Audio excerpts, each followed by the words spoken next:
In this portion of the video, I'm going to show you how to remove and reinstall the power feed unit.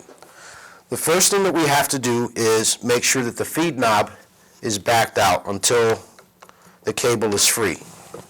Okay? The next thing we have to do is loosen these screws.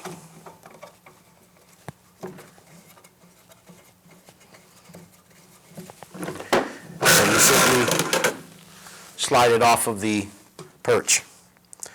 Now to put it back on, you simply put it back through the cable, align it with those two screws,